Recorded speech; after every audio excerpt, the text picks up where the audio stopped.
Very difficult issues cannot be resolved with a bumper sticker or a placard. Not that they don't have their place, but very complex and hot button issues such as abortion cannot be resolved with a sign. We need to seriously examine. I have a request. Whatever side of the fence you may be on, whether pro-abortion or anti-abortion,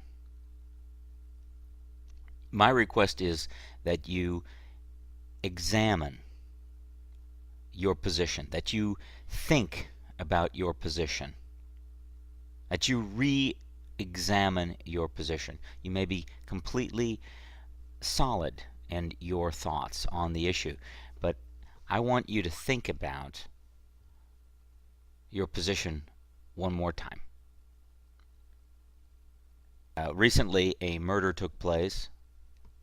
Dr. Tiller, he was a well-known abortionist who practiced late-term abortions. It's been known that he was willing to abort that child even on its due date. Some of you may think that is just absolutely heroic. Others of you cringe, and rightly so.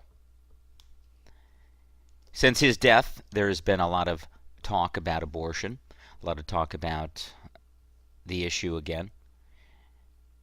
But I want to ask you, do you believe a woman has a right to her own body? And what does that really mean? When we see those bumper stickers, those signs that go up, a woman has a right to her own body.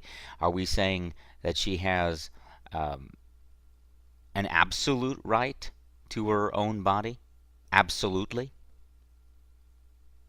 That there is no case where her rights don't impede on the rights of others? When we talk about rights, by the way, we're talking about two different kinds of rights. The statement, a woman has a right to her own body, there's an assumption going on there. The assumption is that her rights are transcendent. They come down from a higher code. Some will argue that her rights are given to her by Roe versus Wade. But this is a circular argumentation. Her rights don't come from Roe versus Wade, but her rights must come from a source outside of the law.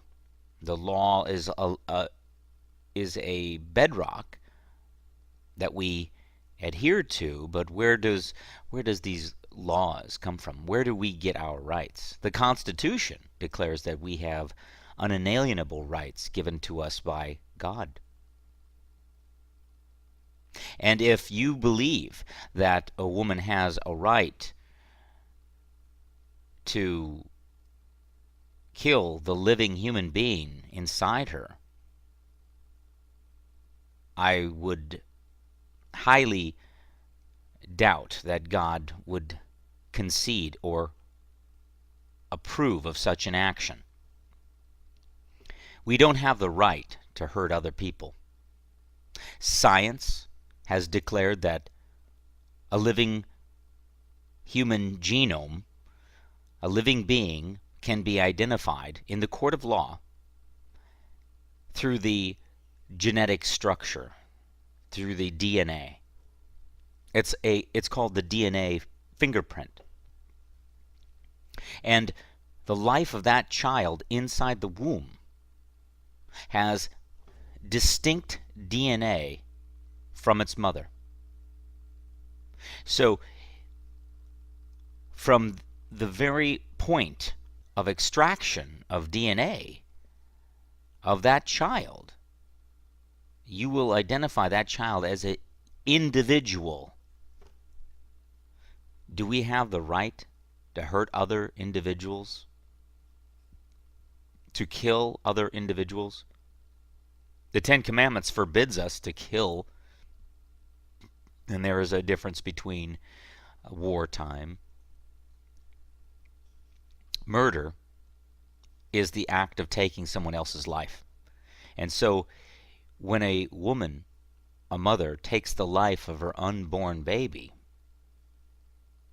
in effect, this is taking someone's life, stripping them of the ability to live, breathe, have a life of their own.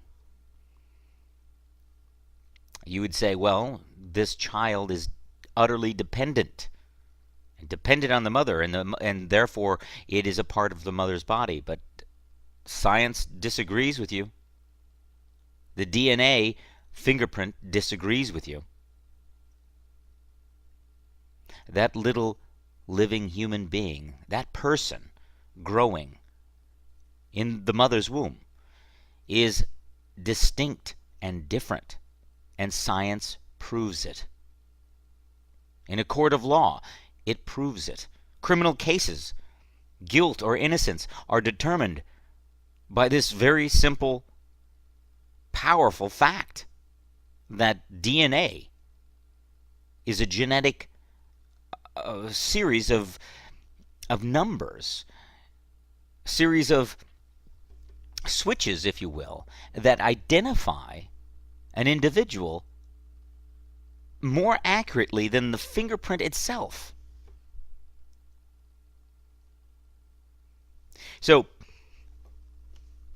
what I'm hoping here is that through discussion, we could maybe look again at the importance, the sanctity of life. It has been said that Dr. Tiller has aborted over 60,000 children. 60,000 children. That's a lot of lives. He was a wealthy man, and he took the lives of unborn babies with fingerprints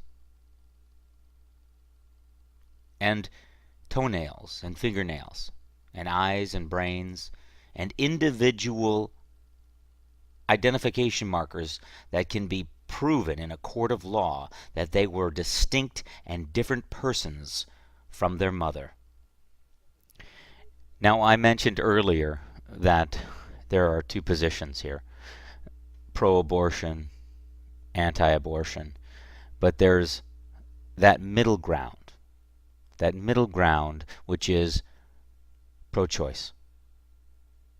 But my question is, does a woman have the right to murder the unborn child who is distinct from her, and science can verify this distinction through DNA markers, through the DNA fingerprint? Does that woman have the right to take the life of this person? I think this should be settled in a court of law, and I'm hoping that many who once were duped by the pro-abortion movement, you see, I do believe that God grants us unalienable rights, and there is nothing more important for us as individuals but to care for those who are less fortunate, who don't have a voice. We're called to shore up the young, the weak amongst us, to fight for those who are less fortunate. And what could be more important than our own offspring, our own kind, our children? And to let this great evil continue is a travesty and a crime against humanity. So my hope is that you may rethink your position, since science has spoken so clearly about the individual and its DNA fingerprint.